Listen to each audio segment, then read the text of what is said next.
ஆவியின் வரங்களை எவ்வாறு பயன்படுத்துவது என்று இந்த 33வது நாளின் கவன சிந்தனைகளிலே இப்படி ஆகுமானால் என்ன செய்வது என்ற ஒரு சிந்தனையை அகற்று.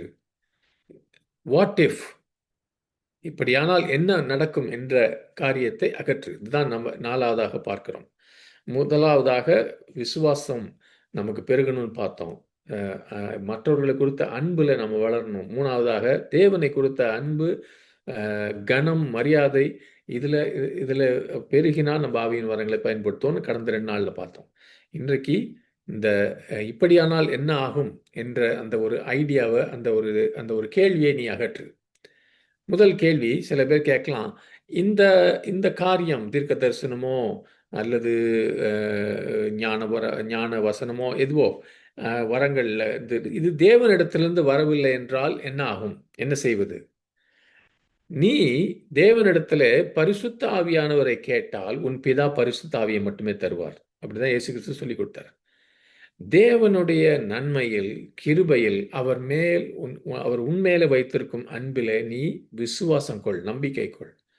இந்த வரங்கள் எல்லாம் நன்மைக்காகவே, நல்லதுக்காகவே கொடுக்கப்பட்டிருக்கின்றன என்று நீ உண்மையிலேயே விசுவாசிக்கும் போது இது ஒரு நடைமுறை விசுவாசமாக மாறும். நீ தேவனின் வார்த்தையிலே திளைத்திருக்கும் போது, மூழ்கி இருக்கும் போது, உனக்கு இருக்கிற செயலாக்கும் குரல் வரங்கள், தீர்க்க தரிசனமோ, அறிவின் வார்த்தை, ஞானத்தின் வார்த்தை, தேவனிடத்திலிருந்து வந்ததா இல்லையா என்பதை பற்றி நீ கவலைப்பட வேண்டியதில்லை. இன்னொரு கேள்வி இருக்கலாம், இந்த காரியம் இந்த வரம் வேலை கிரியை செய்யவில்லை என்றால் என்ன செய்வது? உனக்குள்ளே பாய்வது அவருடைய திறமை, கடைசியில மகிமைப்படுத்தப்படுவது அவருடைய நாமம்தான். அப்ப அது எப்படி வேலை செய்யாது? நீ தொடர்ந்து சந்தேகித்தால், உன் அவிசுவாசத்தை நீ நிராகரிக்காவிட்டால் அது வேலை செய்யாது. ஆனால் வரங்களின் செயல்பாடு உன் திறமைக்கு அப்பாற்பட்டது அல்லது உன்னால் செய்யக்கூடியது என்பதை விட அதுக்கு எப்போது மேலானது என்று நினைவில் கொள்ள வேண்டும். நீ எவ்வளவு அதிகமாய் சரணடைகிறாயோ அவ்வளவுக்கு நீ வெற்றியை பெறுவாய். சில சமயங்களிலே நீ தோல்வி அடைவது போல தோன்றும் போது உன் தனிப்பட்ட ஜெப அறைக்கு திரும்பி வா. வேத வசனத்தை தியானி, ஆவியிலே ஜெபி, தேவனின் முகத்தையும் ஆலோசனையும் தேடு. யாராவது நான் சொல்லுவதை நிராகரித்தால் என்ன செய்வது? கர்த்தர் உன்னிடத்திலும் என்னிடத்திலும் கேட்பதெல்லாம் நீ உன் வேலையை செய்ய வேண்டும் என்பதுதான். அவர்தான் உன்னை அனுப்புகிறார், உன்னை ஆயத்தமாக்குகிறார், உனக்கு கதவை திறக்குகிறார். அவர்கள் உன்னை நிராகரிப்பதற்கு முன்பாக அவரை நிராகரிக்கிறார்கள். கர்த்தர் தன்னுடைய சீஷர்களுக்கு அதை தான் கற்பித்தார். அதனால யாருக்கு நீங்க வரத்தின் மூலமாக ஊழி செய்கிறீர்களோ அவர்களுக்கு இயேசுவை சுட்டி காட்டுங்க. உன்னோட பொறுப்பு அங்கேயே முடிந்து விடுகிறது. ஜனங்கள் என்னை தவறாக புரிந்து கொண்டால் என்ன செய்வது? அப்படி அவர்கள் செய்யலாம். ஆனால் அதுக்கு மாற்றீட்டாக இருக்கிற காரியத்தை விட இது மோசமா? நீ தேவனுக்கு கீழ்ப்படியாமல் போனால் அல்லது ஆவியானவரை புறக்கணித்தால் அவர் உன்னை தவறாக புரிந்து கொள்வார். அதனால இந்த வரங்களை நீ செயலாக்குவது மக்களின் அங்கீகாரத்துக்காகவா, தேவனின் அங்கீகாரத்துக்காகவா என்று நீ தெளிவாக உன்னுடைய மனதில் தீர்மானிக்க வேண்டும். யாராவது குணமடையவில்லை என்றால் என்ன ஆகும்? ஒரு தீர்க்க தரிசனம் விழுந்து விட்டால் என்ன செய்யறது?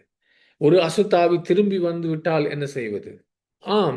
நீ கர்த்தருடைய பிரசனத்தை அதிகமாய் பயிற்சி செய்யும் போது, ஆவியின் வரங்களை அதிகமாய் செயலாகும் போது, சில சமயம் உன்னுடைய மாம்சீக பயங்கள் உன் ஆவிக்குரிய கீழ்ப்படிதலை மேற்கொள்ளுகிற சந்தர்ப்பங்கள் வரலாம். ஆனால் எதையுமே செய்ய முயற்சிக்காதவன் தான் ஒருபோதும் தோல்வியை எதிர்கொள்ளாதவன்.